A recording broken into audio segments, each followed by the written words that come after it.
हाँ जी, सभी साथियों को नमस्कार। आज अपन जिस कंसेप्ट पे चर्चा करेंगे उसका नाम है कॉन्ग्रुएंस मॉडुलो एन। मैं बोलूँ नंबर थ्योरी के अंदर जो सबसे महत्वपूर्ण टॉपिक है वो ये वाला टॉपिक है। आगे के जो भी टॉपिक पढ़ेंगे उनके अंदर सभी के अंदर इसका यूज होगा। बहुत ही सिंपल टॉपिक है और बहुत ही इम्पोर्टेंट टॉपिक। तो अपन देखते हैं सबसे पहले डेफिनेशन। क्या डेफिनेशन है इस टॉपिक का? अगर आप पूछोगे सर यूज कहाँ पे आता है इस टॉपिक का, तो नेट में कई बार आपको क्वेश्चन देखने को मिलेंगे। जैसे पूछा जाता है कि 7 की पावर 10 का जो यूनिट डिजिट प्लेस है वो क्या होगा।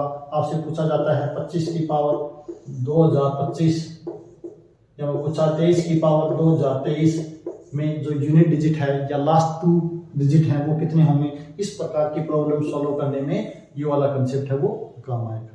तो अपन देखते हैं किस प्रकार होगा। पहले अपन समझते हैं इस कंसेप्ट को क्या बोलता है। तो n आपके पास कोई भी एक फिक्स्ड पॉजिटिव इंटीजर है। n क्या है कि फिक्स पॉजिटिव इंटीजर है। a और b आपके पास दो इंटीजर है। a और b आपके पास दो इंटीजर है। Then a is congruent to b। a is congruent to b modulo n if and only if n divides a minus b। n divides a minus b। a को b के congruent कब बोलेंगे? जब a n है। a को b के congruent to b modulo n कब बोलेंगे? जब n है वो a माइनस b को डिवाइड करता हो। इसको एक्सप्रेस किस प्रकार करेंगे?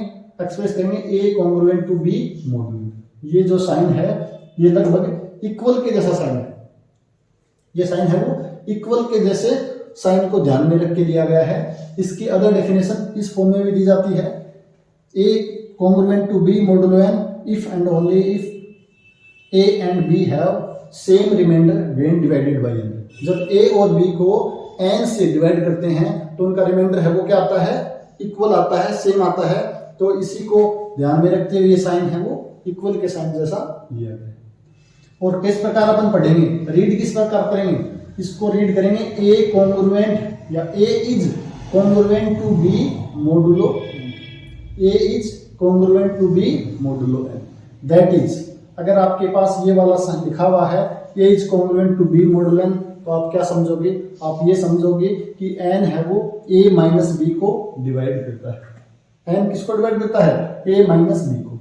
और डिविजिबिलिटी का कंसेप्ट में अपन ने पढ़ा था कि a किसी इंटीजर b को डिवाइड करता है तो b बराबर ac लिखेंगे, यानी देयर एग्जिस्ट एक c मिलेगा मुझे। जिस भी साथी ने डिविजिबिलिटी का कंसेप्ट नहीं पढ़ा है वो पीछे की वीडियो में देख सकते हो, मैं लिंक है उसकी डिस्क्रिप्शन में डाल दूंगा। तो a b को डिवाइड करता है, इसका मतलब एक इंटीजर c एग्जिस्ट करेगा कि b बराबर ac। तो n अगर a माइनस b को डिवाइड करता है तो मैं क्या लिख सकता हूं? a माइनस b बराबर k into n। For some k belongs to integer, यानी कम से कम एक इंटीजर, यानी एक इंटीजर एक ऐसा एग्जिस्ट करेगा कि a माइनस b बराबर k। यहां से मैं क्या लिख सकता हूं? b को राइट साइड में भेज सकते हैं तो a बराबर b प्लस k। तो इस किसी फॉर्म में लिखा हुआ है तो अपन क्या बोल देंगे कि a है वो कॉन्ग्रुएंट है b के modulo n। Next a congruent to b modulo n है, ये लिखूं या मैं इसको इस प्रकार भी लिख सकता हूं a minus b congruent to 0 modulo n। ये भी इसी का लिखने का एक रूप है।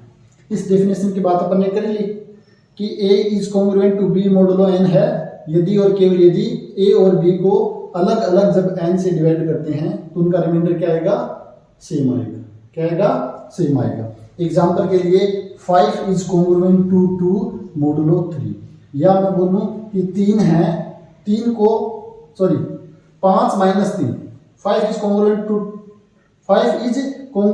टू 2 मोडुलो 3 है या नहीं है चेक करने के लिए अपन क्या करेंगे? अपन देखेंगे कि 3 है वो 5 माइनस 2 को डिवाइड कर रहा है या नहीं कर रहा। 3 डिवाइड 5 माइनस 2 अतः है 5 है वो 2 के कॉन्ग्रुएंट टू मोडुलो 3। 25 है वो 25 इज कॉन्ग्रुएंट टू 1 मोडुलो 4, क्योंकि 25 माइनस 1 कितना है? 24, और 24 को 4 वो डिवाइड करता है। इस प्रकार अपन ये भी देख सकते हैं कि जब 5 को 3 से डिवाइड करते हैं तो मेरे पास रिमाइंडर कितना आएगा? रिमाइंडर 2 आएगा। और 2 को 3 से करते हैं तो भी रिमाइंडर कितना आता है? 2 आता है। तो इस प्रकार अपन देख सकते हैं कि दोनों ही डेफिनेशन यूज में आ सकते हैं। नेक्स्ट एक कंसेप्ट क्या है कि a बराबर बी एन प्लस आर है, जहां पे r आपके पास क्या है, ग्रेटर देन इक्वल्स टू 0 और less than. By division algorithm से अपन लिख सकते हैं इस प्रकार, देन a और r है वो क्या होते हैं, एक दूसरे के कॉन्ग्रुएंट होते हैं, यानी a is congruent to r modulo n। ये मेरे पास यहाँ पे क्या है, n। अगर बाय डिवीजन एल्गोरिथम ये लिखा हुआ है a बराबर b n plus r, then a is congruent to r modulo n। Next देखते हैं अपन इसके आगे। हाँ, अब अपन प्रॉपर्टीज के बारे में बात करें इक्विवेलेंस रिलेशन की। तो फर्स्ट प्रॉपर्टी क्या है कि relation of congruence is an equivalence relation, यानी कॉन्ग्रुएंस का जो रिलेशन है वो इक्विवेलेंस रिलेशन होता है। इक्विवेलेंस रिलेशन किसको बोलते हैं, ऐसा रिलेशन जो रिफ्लेक्सिव हो, जो सिमेट्रिक हो, जो ट्रांजिटिव हो, यानी रिफ्लेक्सिविटी, सिमेट्री और ट्रांजिटिविटी को क्या करता हो, सेटिस्फाई करता हो, तो उस रिलेशन को अपन क्या बोलते हैं, इक्विवेलेंस रिलेशन बोलते हैं। तो अपन देखते हैं कि जो कॉन्ग्रुएंस का रिलेशन है वो इक्विवेलेंस रिलेशन कैसे है। अब मुझे पता है कि a congruent to a modulo n, यानी प्रत्येक नंबर खुद के क्या होता है, कॉन्ग्रुएंट होता है। क्यों, डेफिनेशन क्या है, a कॉन्ग्रुएंट b की, a is congruent to b modulo n कब होता है, if and only if n जब क्या करते, a माइनस b को डिवाइड करते। और मुझे पता है कि a माइनस a क्या होता है, 0, और हम जानते हैं कि 0 को प्रत्येक नॉन जीरो इंटीजर क्या करता है, डिवाइड करता है। तो n डिवाइड करेगा a माइनस a यानी कि 0 को। तो प्रत्येक नंबर खुद के क्या होता है, प्रत्येक इंटीजर क्या होता है, खुद के कॉन्ग्रुएंट होता है। सेकंड है a congruent to b modulo n, यानी कि n डिवाइड करता है a माइनस b को। अगर n a माइनस b को डिवाइड करता है तो n है वो a माइनस b के माइनस को भी डिवाइड करेगा। ये अपन ने कंसेप्ट ऑफ डिविजिबिलिटी में पढ़ा था कि अगर a b को डिवाइड करता है देन a माइनस b को भी डिवाइड करेगा। तो यहाँ से मैं क्या लिख सकता हूँ, n डिवाइड करेगा b माइनस a के, तो यहाँ से मैं क्या बोल सकता हूँ, b is congruent to a modulo n। तो a अगर congruent to b modulo n है तो b is also congruent to a modulo n। तो ये मेरे पास कौन सी कंडीशन होगी, सिमेट्री। थर्ड, a अगर b के congruent, a is congruent to b modulo n है and b is congruent to c modulo n है, then a is congruent to c modulo n होगा। अगर a congruent to b modulo n है तो मुझे पता है n डिवाइड करेगा a माइनस b को, and b is congruent to c modulo n है तो n डिवाइड करेगा b माइनस c को। और मुझे पता है कोई नंबर a को भी डिवाइड करता है, कोई दूसरे इंटीजर b को भी डिवाइड करता है, तो उनके सम को भी डिवाइड करेगा। तो n a माइनस b को डिवाइड करता है, n b माइनस c को डिवाइड करता है, तो n है इन दोनों के जोड़ को भी डिवाइड करेगा, यानी कि n किसको डिवाइड करेगा, n डिवाइड करेगा a माइनस c को। तो यहाँ से मैं क्या बोल सकता हूँ, यहाँ से बोल सकता हूँ a is congruent to c modulo n। तो इस प्रकार ये ट्रांजिटिविटी है, इसको भी सेटिस्फाई करता है। अतः है जो मेरे पास रिलेशन ऑफ कॉन्ग्रुएंस है वो हमेशा क्या होता है, इक्विवेलेंस रिलेशन होता है। कौन सा, इक्विवेलेंस रिलेशन होता है। इसके बाद नेक्स्ट प्रॉपर्टी क्या है कि अगर a is congruent to b modulo n है, if a is congruent to b modulo n है, देन दोनों तरफ मैं कोई भी इंटीजर जोड़ूं या घटाऊं तो भी मेरे पास क्या होगा, a प्लस c है वो b प्लस c के कॉन्ग्रुएंट मोडुलो n होगा, और a minus b is congruent to b minus c modulo n। यानी कि दो नंबर अगर एक दूसरे के कॉन्ग्रुएंट हैं तो उसमें कोई इंटीजर जोड़े या घटाएं फिर भी वो क्या रहते हैं, कॉन्ग्रुएंट ही रहते हैं। नेक्स्ट प्रॉपर्टी क्या है कि दोनों तरफ अगर मैं किसी इंटीजर c से मल्टीप्लाई करता हूं उस केस में भी मेरे पास क्या होगा, ac और bc आपस में कॉन्ग्रुएंट रहेंगे मोडुलो n के। नेक्स्ट रिजल्ट कि a की power k is congruent to b की पावर k मोडुलो n, यानी a को किसी, जहां पे k क्या है मेरे पास, नेचुरल नंबर क्या, पॉजिटिव इंटीजर, a को किसी पॉजिटिव इंटीजर से क्या करते हैं अपन, a की पावर कुछ पॉजिटिव इंटीजर करते हैं तो वो किसके कॉन्ग्रुएंट होगी, b की पावर वही सेम इंटीजर। एग्जांपल के लिए मेरे पास अगर मैं बोलूं कि 10 है वो कॉन्ग्रुएंट टू 6 मोडुलो 4, कितना है 10 है वो 6 मोडुलो 4, तो 10 माइनस 6 है उसको 4 डिवाइड करता है, यानी कि ये सही है। अगर मैं दोनों तरफ दो दो जोड़ दूं यानी 12 कॉन्ग्रुएंट टू 8 मोडुलो 4, तो उस केस में भी क्या होगा, मेरे पास 4 है वो 12 माइनस 8 को डिवाइड करता है। अगर मैं यहाँ 4 घटा देता हूं तो मेरे पास कितना है 6 कॉन्ग्रुएंट टू 2 मोडुलो 4। इस केस में भी मेरे पास है क्या है 4 है वो 6 माइनस 4 को डिवाइड करता है, अतः है 6 is congruent to 2 modulo 4, 12 is congruent to 8 modulo 8। अगर मेरे पास कोई दूसरा है, मेरे पास है 25 कॉन्ग्रुएंट टू मोडुलो, मैं बात करूं 4 की तो मैं लिख सकता हूं यहाँ पे 5, 25 है वो 5 के कॉन्ग्रुएंट टू मोडुलो 4 है या नहीं है। 25 माइनस 5 करेंगे 20, 20 को 4 है वो 20 को डिवाइड करता है, अतः है 25 इज कॉन्ग्रुएंट टू 5 मोडुलो 4।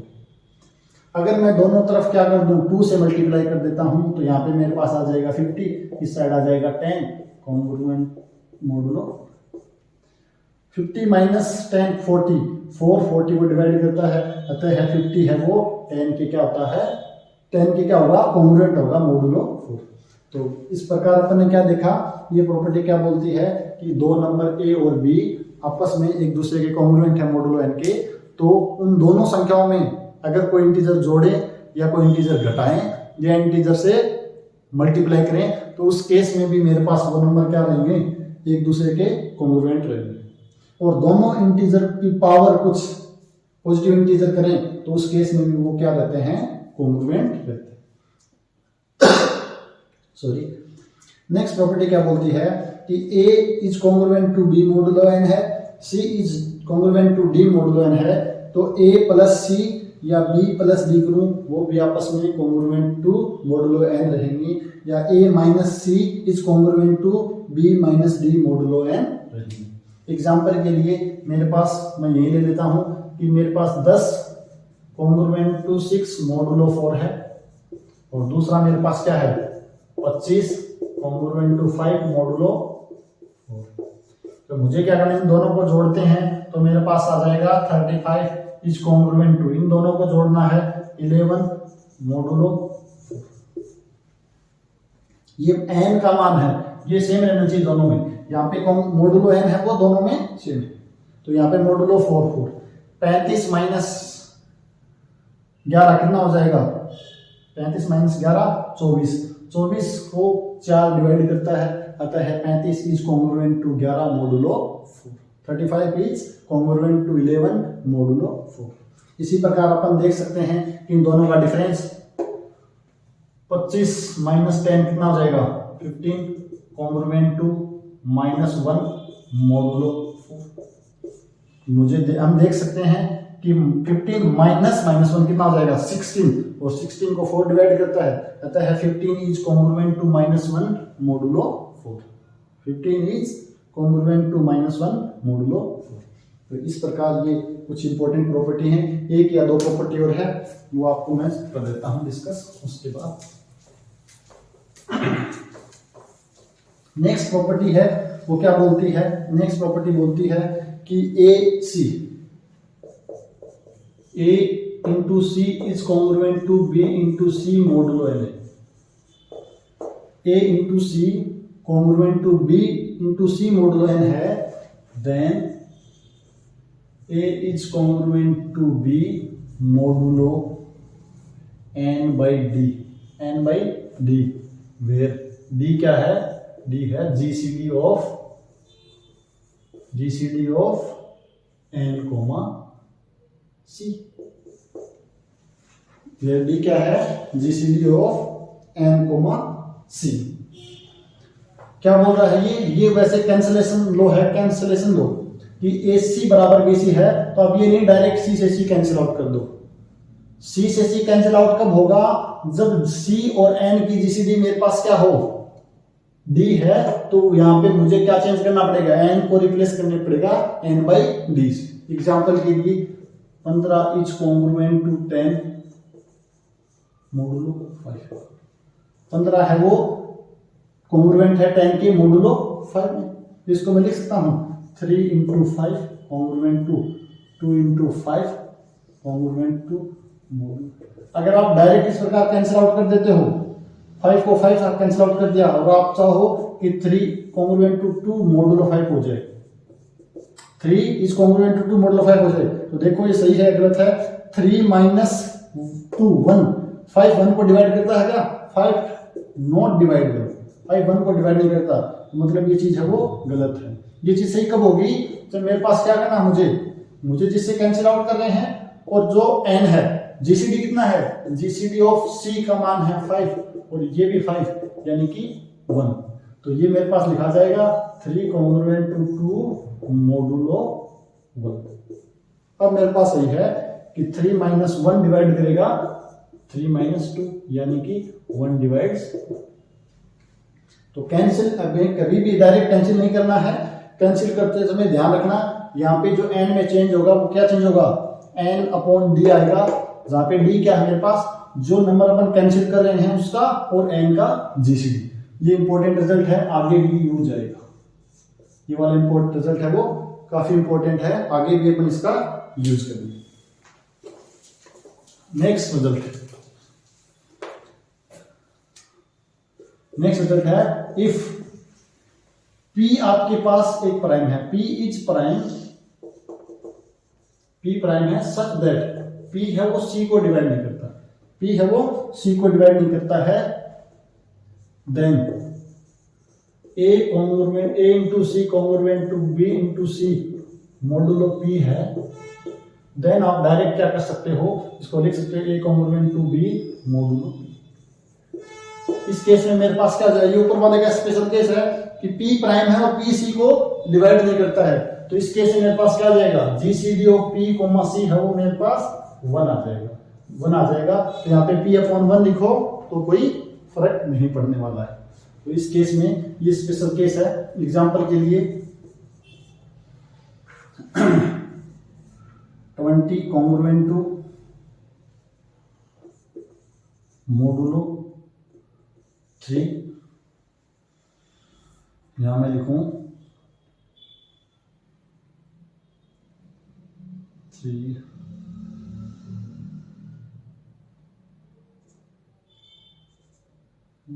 14। इसको मैं लिख सकता हूं, एक सेकंड मैं सेट कर लेता हूं, 2 into 10 congruent to 2 into 7 modulo 3। हाँ, यहाँ पे C मेरे पास कितना है? C मेरे पास 2 है, P मेरे पास 3 है और P है इस 2 को डिवाइड नहीं करता है, तो इस केस में अगर अपन 2 से 2 डायरेक्ट कैंसिल आउट कर सकते हैं तो 7 मोडुलो 3। और आप देख सकते हो कि 10 माइनस 7 कितना होगा? 3 है वो 3 को डिवाइड करता है, यानी 10 इज कॉन्ग्रुएंट टू 7 मोडुलो 3। तो ये अब कैसे पॉसिबल हुआ? जैसे क्योंकि 3 और 2 का जीसीडी है वो 1 हो गया। यहाँ पे P मेरे पास क्या है? प्राइम है और किसको डिवाइड नहीं करता? वो C को डिवाइड नहीं करता है, तो अपन देख सकते हैं ये प्रॉपर्टी। अब जैसे आपसे पूछे कोई क्वेश्चन, एक और रिजल्ट, लास्ट रिजल्ट है, इसके बाद अपन देखते हैं लास्ट रिजल्ट क्या बोलता है कि A congruent to B modulo n है, A congruent to B modulo n है, देन A की और n की GCD, then GCD of n and GCD of Bn है वो क्या होगी? हमेशा ही same. A is congruent to B modulo n है, दो n और A की जीसीडी निकालो या B और n की जीसीडी निकालो, हमेशा ही क्या आएगी? सेम आएगी। एग्जांपल के लिए अपन देख भी सकते हैं, अभी मैंने एग्जांपल लिखा 25 कॉन्ग्रुएंट टू 10 मोडुलो 5। 25 माइनस 10 कितना हो जाएगा? 15। 15 को 5 डिवाइड करता है, आता है 15 आर कॉन्ग्रुएंट टू 10 मोडुलो 5। अब मुझे निकालना है जीसीडी, 25 का जीसीडी 5 के साथ निकालेंगे, कितना आएगा? 5। और जीसीडी निकालो 10 का 5 के साथ, तो भी कितना आएगा? 5 आएगा। तो ध्यान रखना, ये मेरे पास क्या होगा कि इसका नंबर का ए और एन का और बी और एन का जीसीडी हमेशा क्या आएगा, सेम जीसीडी आएगा। एग्जाम्पल के लिए कई बार इस प्रकार का क्वेश्चन बहुत अच्छा बन सकता है। यहाँ पे एक क्वेश्चन लिखता हूं मैं, 3 की पावर 21 कॉन्ग्रुएंट टू 1 मॉडुलो, ये आपको गिवन है।